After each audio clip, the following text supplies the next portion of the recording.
tal? ¿Cómo están? Pues aquí de nuevo en Café Político con Sergio Torres Navarrete. Yo agradezco muchísimo que me sigas viendo y que te sigas interesando por los políticos de hoy en día en Aguascalientes. Tengo la oportunidad de conocer, porque no lo conocía, la verdad, me lo presentó un amigo, un buen amigo, un mutuo que tenemos, hace un mes y medio, y me contó su historia y me gustó la historia de él, la misma juventud. Estoy hablando y he invitado, y ya tenemos como 2 horas platicando, ya nos hicimos grandes amigos en 2 horas antes, y un muchacho talentoso, joven, 33 años, caray, la edad de Cristo, y la verdad que me impresiona su seguridad, su temple y su conocimiento. Y para que sepan quién es nada menos y nada más que el director del Instituto de Educación de Aguascalientes. O sea, el director, o sea, yo porque traigo la idea de que son secretarías, no es el director, un organismo autónomo. Y segundo, ¿por qué llega ahí? Esto es lo fascinante de esta historia. No todo el mundo lo conoce, es el licenciado Ulises Reyes Esparza.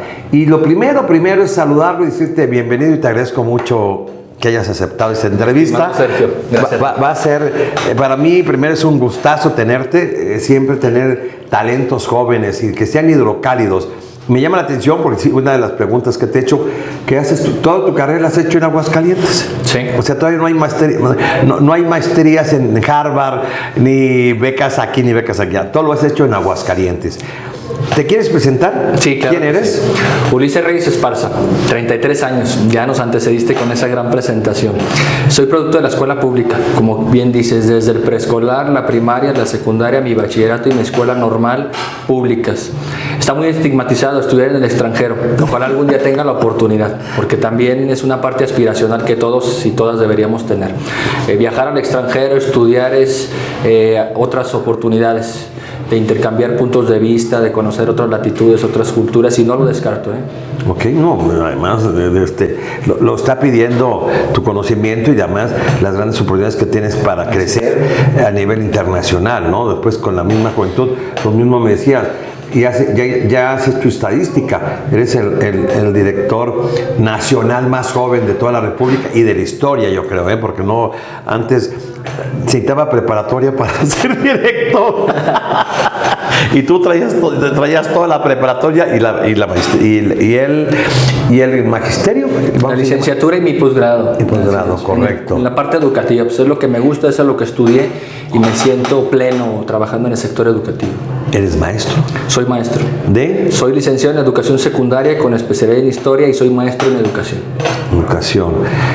Y hay algo que me llamó la atención, por ahí investigué, que eres sobrino de un exgobernador que todos queremos y todos añoramos, como don Cuco Reyes Esparza. Así es, don Cuco. Don Cuco. Casado con mi tía Jesucita Esparza de Reyes, hermana de mi abuelo Pedro Reyes Rangel, papá de mi papá. Correcto. De ahí viene la Beta. Un personaje histórico ya, sí, que fue un personaje adelantado a su tiempo, gobernador. ¿Profesor? Maestro también, maestro normalista, rural.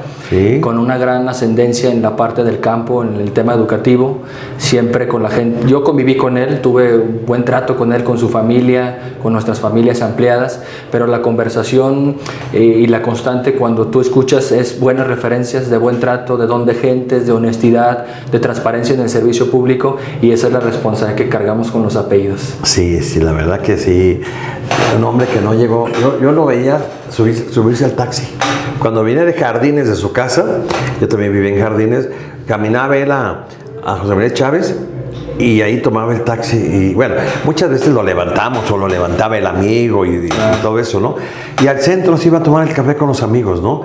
Pero ni siquiera traía ni chofer y no traía carro.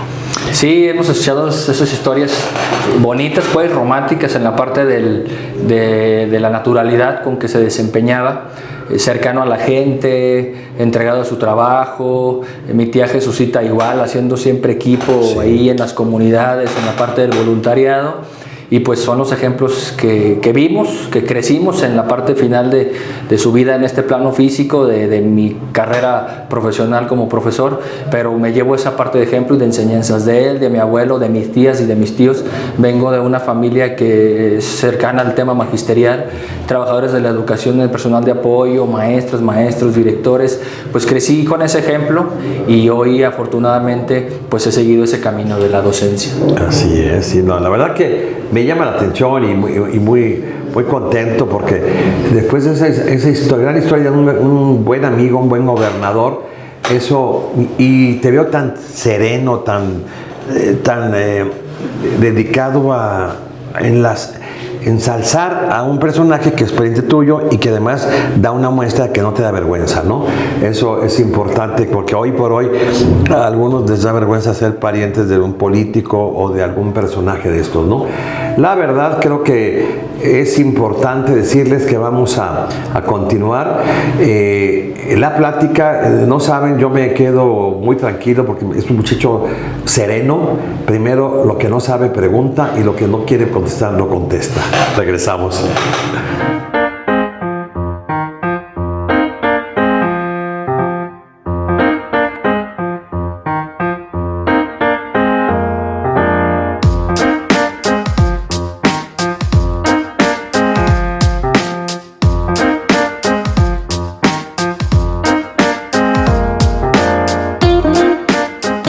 Continuamos con la plática muy interesante con el licenciado Ulises Reyes Esparza, un joven que es actualmente el director de educación de Aguascalientes. Me llama la atención cómo llegas, si me platicas cómo llegas y por qué llegas. Claro que sí. Entré al Instituto de Educación de Aguascalientes el 1 de diciembre del 2016.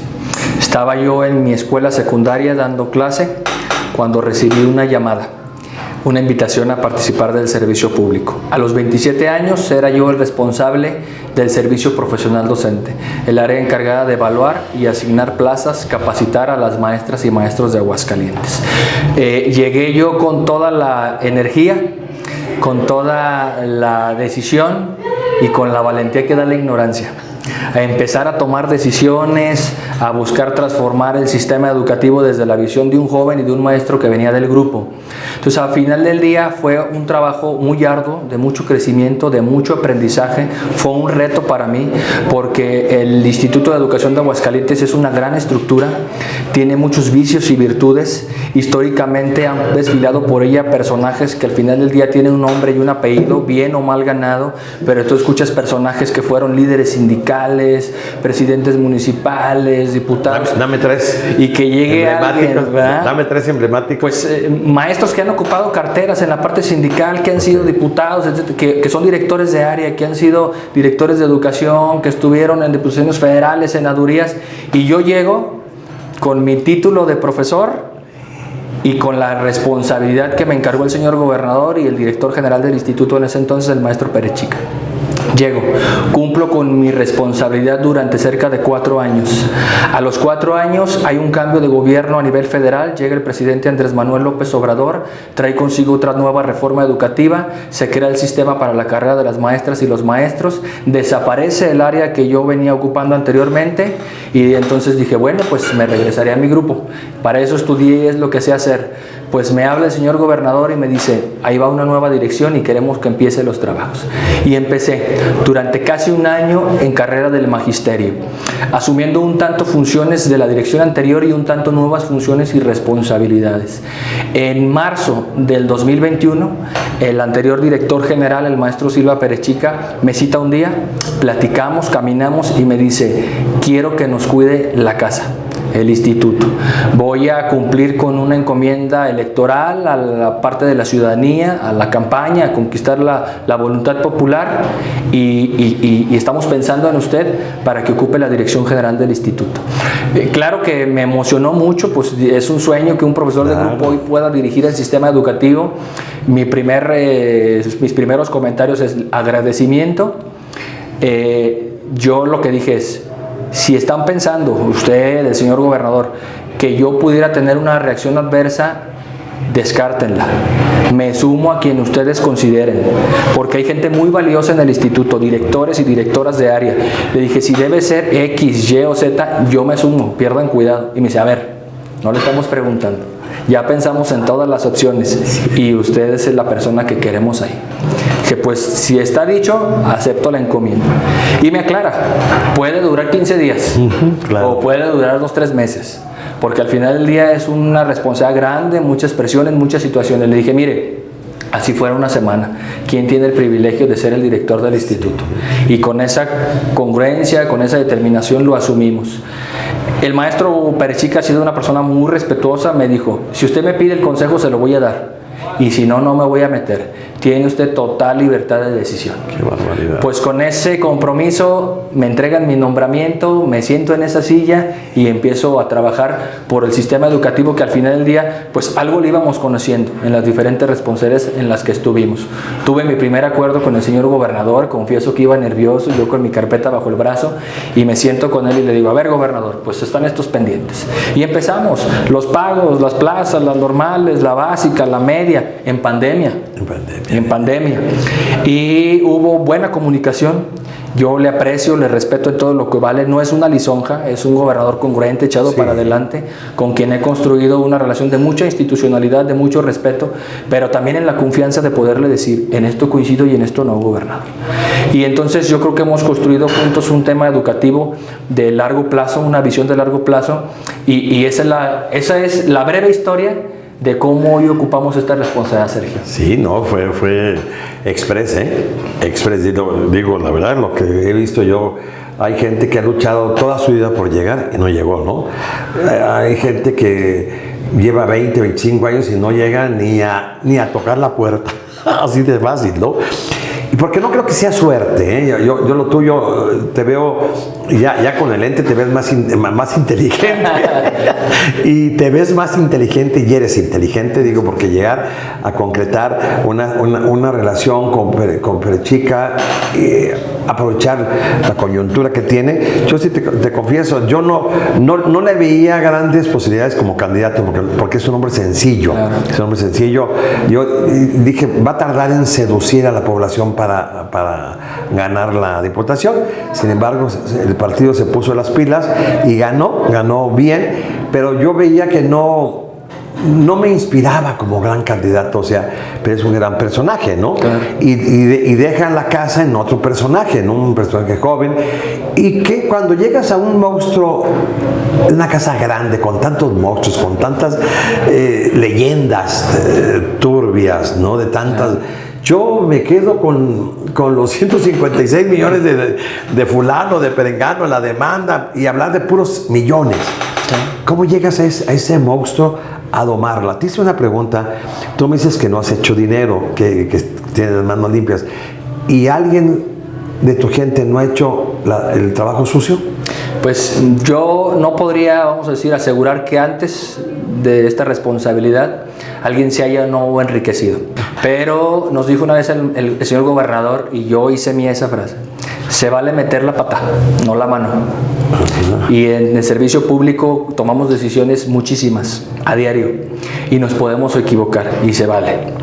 Pero al final del día, el tocar el dinero del servicio público, el ejercer las funciones de manera indebida, pues eso es algo que no se puede, no se permite, ni administrativamente, ni moralmente. Pero por ejemplo, en este caso, tienes un presupuesto. 7,000 millones de pesos más o menos cada año. Cada año, 7,000. 7,000 millones de pesos. Y para 27,000. Para 26,000 trabajadores de la educación. ¿Cómo no se puede desviar? Y segundo, me llama la atención, pues llevamos ya casi 3 años de pandemia. Primero me acuerdo al principio, porque nos agarró como a principios si iban o iban a entrar, porque eso empezó en febrero, la pandemia. En marzo se decretó. Se decretó en marzo. Todos a la casa. Todos a la casa, y ya estaban pintando las escuelas, los baños, el jabón y todo. Y luego llegas y sí entran a clases, y con todo pues el requisito para entrar a clases, todo, y cómo se fue creciendo esa pandemia, y a su casa, y a comprar televisiones, y a volver a capacitar a las gentes que habían estudiado pues clase por televisión y eso. O sea, una nueva técnica de educar a través de la televisión. Sin lugar a dudas, el sexenio, si hacemos un análisis, estuvo marcado la mitad por pandemia, y yo creo que la otra mitad por elecciones. Además, muchas elecciones, muchos periodos intermitentes de procesos electorales, de vedas, y el reto fue cumplir la ley y garantizar la prestación del servicio educativo. Nunca paramos el tema educativo, siempre actuando con la mayor responsabilidad y sobre todo con congruencia. No tomamos decisiones para quedar bien, para arrancar aplausos. Tomamos decisiones de Estado, decisiones que al final del día pues estén, vamos a decir, basadas en el interés superior de las niñas, de los niños, de los adolescentes y jóvenes. Nos tocó conducir un sistema educativo que enfrentó muchos retos con pandemia. Todos. Para la que no estaba preparados ninguna parte del mundo, especialmente México y el caso de Aguascalientes. Y el primer reto fue sostener el sistema educativo de pie. Enmudecieron las aulas, cerramos las escuelas y trasladamos la escuela a la casa. Y entonces la sala, la cocina, el comedor de la maestra y del maestro era su salón de clase. Y compartiendo el rol de ser profesor, profesora, esposa, esposo, mamá, hija, entre otras situaciones. Y las niñas y los niños a tomar clases como podían, con celular, con tableta, con computadora, cuando había. Cuando no, pues yendo a la escuela, tomando notas, con cuadernillo, con copias.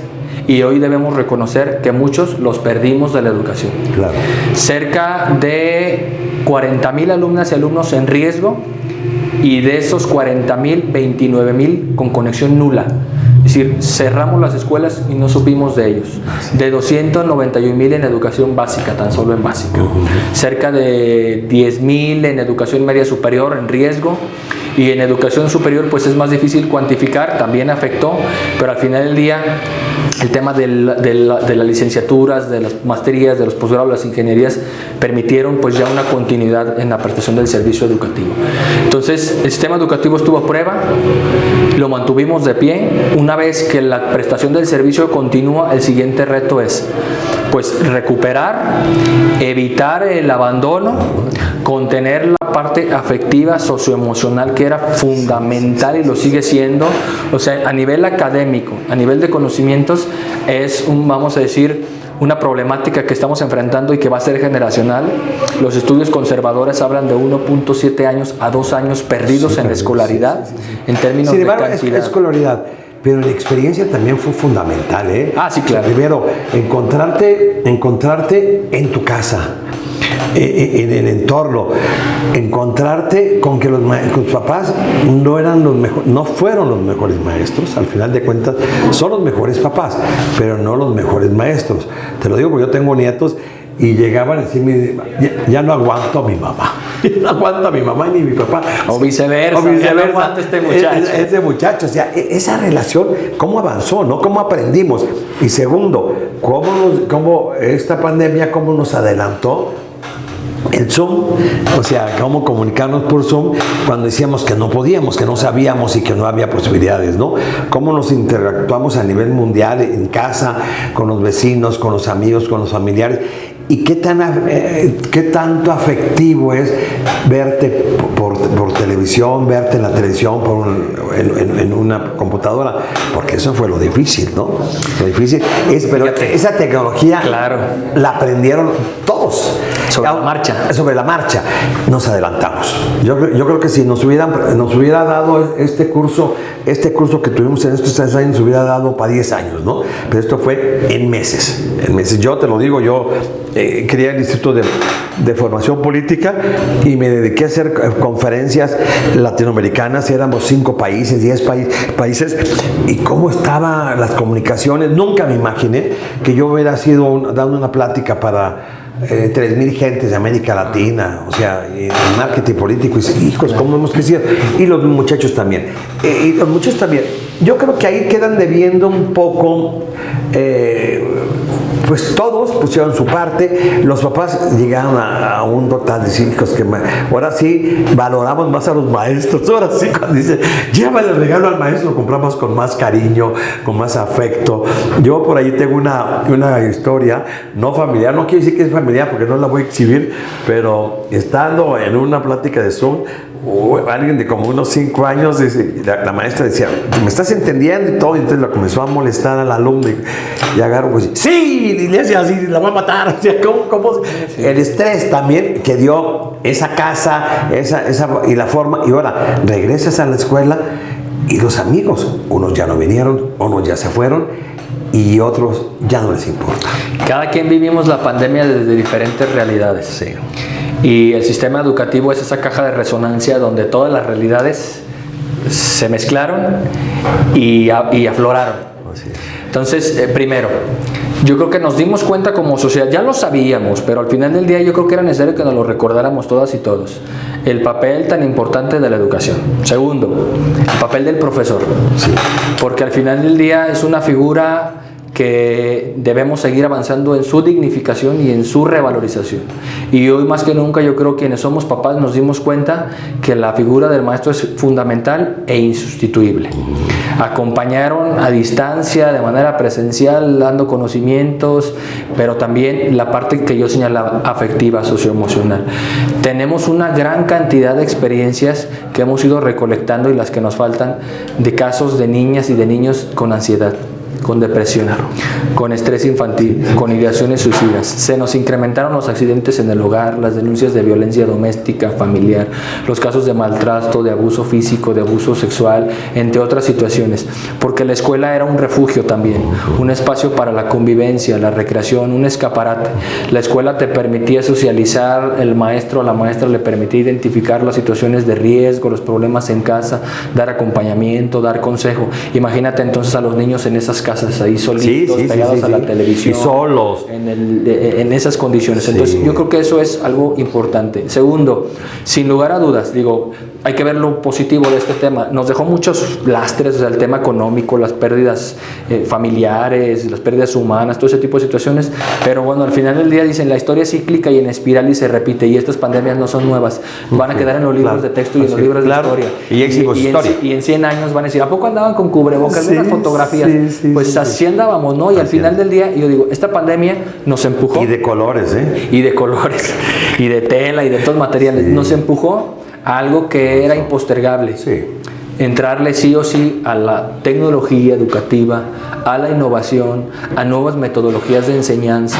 Hoy podemos decir que estamos en un mundo más globalizado, tú lo has dicho, o sea, poder conectarte en el mismo momento con una persona de otro estado, de otro país, y al final del día, hoy el sistema educativo debe entender esas experiencias de éxito, adaptarlas, seguirse preparando, capacitando y utilizarse. Yo lo he dicho siempre, no regresamos para seguir igual.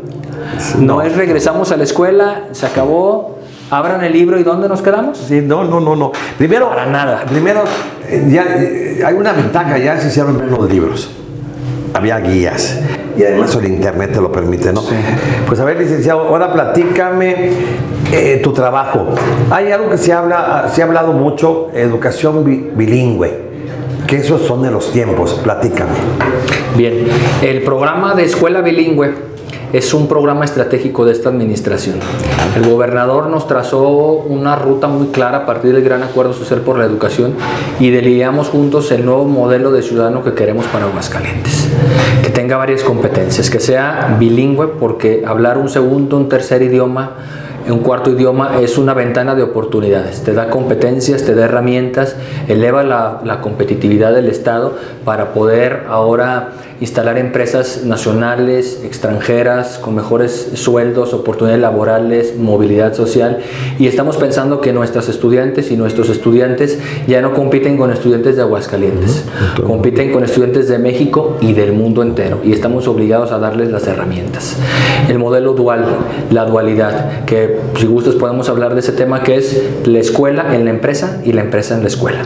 El manejo de las nuevas tecnologías y un ciudadano formado de manera integral, es decir, con capacidades, con conocimientos, con actitudes, pero sobre todo con valores fundamentales y necesarios en la sociedad en la que estamos viviendo: solidaridad, respeto, empatía, resiliencia, trabajo en equipo, y hemos buscado de manera transversal ir promoviendo esas condiciones tanto en el magisterio como en las y los estudiantes, con una serie de programas transversales que tienen que ver con la lectura, con el acompañamiento a las familias, con la capacitación del magisterio, entre otras situaciones.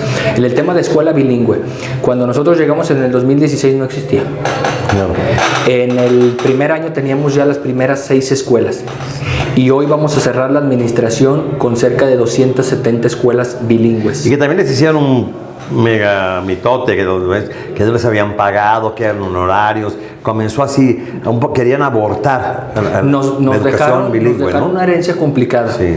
El tema de las plazas de los maestros o las maestras de inglés, que tuvimos que revisar, que diagnosticar y que conciliar con la federación. Y hoy podemos decir que lo arreglamos en términos de la normativa. Que se fue dentro de la chamba, fue la más complicada, ¿no? Que yo recuerdo. Retos, ¿eh? El tema de inglés fue un gran reto, nos tardamos cerca de 2 años en regularizar. Hoy yo te puedo decir que esas plazas que eran inexistentes, porque eran inexistentes, hoy las dejamos ya instaladas en el sistema educativo, reconocidas por la SEP, por Hacienda, por el FONE, y esas maestras y esos maestros, cuando se jubilen o queden vacantes, se quedan como legado para el sistema educativo. Segundo, el tema de la basificación de más de 300 y 300 compañeros de apoyo y asistencia a la educación, secretarias, intendentes, administrativos, bibliotecarios, que tenían años con código 2095, es decir, una plaza vacante, y que a la hora de jubilarse, pedir un crédito, un préstamo, un permiso, no lo podían hacer porque no estaban basificados.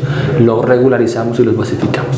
Y a partir del 16 de mayo de este año, una gestión que empezó el maestro Raúl y que me tocó culminar, que eso sí te puedo decir que desde el primer día de la administración hasta el día de hoy lo logramos, es la federalización, la conciliación de más de 480 plazas en el FONE que quedaban pendientes desde el 2014. En el 2014 se da la federalización de la nómina. Llega el FONE, le quitan el dinero a los estados, ya te imaginarás por qué. Y dice, lo voy a recoger, ahora me subes la nómina y yo la pago.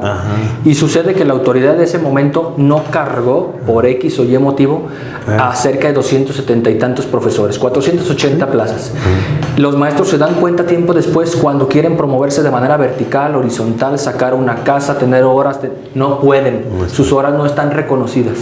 Tocamos la puerta cantidad de veces se cerraba, se emparejaba, pero al final del día, a partir de julio del 2021, que me siento con la Secretaría de Educación Pública a retomar el tema con la mayor seriedad, se abrió. Hoy esos maestros están federalizados, están en la nómina, y es otro gran legado que también era un problema, yo me acuerdo. Era un problema de estabilidad y de efervescencia del sistema educativo. Total. Del sistema educativo de estallido. Que fue de los dos estallidos que yo veía con problemas, ¿no? Bien, la relación con la profesora y con la federación. Buena. Yo lo digo con claridad, no tengo filias ni fobias para construir por el sistema educativo. Entiendo las ideologías, las respeto, entiendo de grupos, de partidos, los respeto, pero la política es una gran oportunidad para servir. Yo no me voy a pelear con la federación. He sido claro, porque lo he hecho en la CONAEDU, con todos los secretarios de Educación Pública del país, he alzado la voz cuando no estoy de acuerdo. Pero lo hago con respeto y claridad, porque al final del día también sé reconocer cuando las cosas son buenas. Yo con la Secretaría de Educación Pública tengo buena relación, tengo buen trato. Hoy puedo decir que he encontrado en la maestra Delfina una aliada, porque nos ha abierto las puertas en Aguascalientes. He conseguido recursos, plazas, prestaciones, muchas situaciones, y pues esa es la parte. Los gobernantes estamos llamados a eso, a buscar acuerdos, a dialogar, a consensar para traer beneficios a los ciudadanos, y esa ha sido mi chamba con la federación, bien, de respeto, de cordialidad y de mucha claridad en lo que sí y en lo que no. Bien. Hay ¿cómo terminar esta frase? Ya que llevas bien, te encargan la casa, la limpias y le pones algo muy importante: honestidad y trabajo. Esa es la satisfacción de haber limpiado la casa y tener la casa lista para que le lleguen otras personas? Ya la encontramos, ya la agarré limpiecita, como dice el presidente, de arriba para abajo. Okay. La agarramos así. Y yo soy de la idea de dejar las cosas mejor de cómo las encontramos. Así la vamos a dejar. Y no voy a hablar en vano. A ver, es la entidad más auditada por la cantidad de presupuesto. Okay. ASF, Función Pública, Contraloría del Estado, Órgano Interno de Control, OSFAC, etc. Tenemos la menor cantidad de observaciones en años. Tenemos la menor cantidad de reintegros de recursos en años. No ha sido necesario nunca andar pidiendo prestado al Estado o a la Federación para pagar un bono, un sueldo, un aguinaldo. Y tú recordarás que siempre andaban viendo a ver cómo ajustaban la nómina. Nunca les ha faltado a los maestros un pago, un bono en esa situación. La dejamos con dinero suficiente para cerrar el ejercicio fiscal. Nosotros nos vamos el 30 de septiembre, si otra cosa no sucede. El 1 de octubre hay un nuevo gobierno y lo vamos a dejar, no quiero ser irrespetuoso, no digo en automático, no, pero lo vamos a dejar operando con presupuesto suficiente para cerrar el año, para pagar servicios, para mantenimiento a las escuelas, con uniformes, con probaje presupuestado, con internet presupuestado, con lo necesario responsablemente para que quien llegue agarre el barco y lo siga conduciendo. No, muy bien. Ha sido muy emocionante para mí platicar con el licenciado Ulises Reyes Esparza. La última pregunta. Dame, ¿quién crees que se quede en tu lugar? Dame 3 nombres. Pues mira, no quiero ser irresponsable, porque esa es una tarea que le va a tocar. Voy a ser yo. Porque le va a tocar a la nueva gobernadora. Así es. Y yo he dicho que hay que ser muy responsables. Es una persona con una gran capacidad, con experiencia. ¿Ya la has tratado? Sí, la he tratado, hemos conversado, hemos platicado. Okay. El comentario es el siguiente: que quien llegue sea el mejor hombre o la mejor mujer para dirigir los destinos del sistema educativo. Hoy lo que podemos decir, y de eso sí nos preciamos, es que el proyecto de gobierno actual está diseñado, está operado por maestras y maestros de grupo. Nunca ha sido una mujer, ¿verdad? No ha sido de manera oficial, institucional, una directora. La titular sí han ocupado muchas carteras, direcciones de área, Consejo Interior, etcétera, pero la titularidad no. Y estoy seguro que también, hemos venido empoderando a las mujeres que tienen capacidad en muchas situaciones. Entonces yo lo que diría, que se decida por el mejor perfil, pero algo que es fundamental, que sea del magisterio, que conozca la beta magisterial. Mínimo. Porque se requiere mucha empatía, mucho trabajo de territorio. Que conozca. Más que escritorio. Que conozca. Yo te agradezco muchísimo, ya me están dando el tiempo es oro en los medios y en las redes. Yo agradecerles muchísimo. Esta será una continuidad de varias entrevistas. Ulises, muy amable y de veras me da gusto saludar a un joven inteligente y sobre todo empoderado. Gracias. Te veo mucho futuro y nos veremos pronto. Y a ustedes, amigos, nos veremos pronto en el nuevo Café Político. Y ya tenemos ahí varios programas que presentarles y les mando un fuerte abrazo. Cuídense.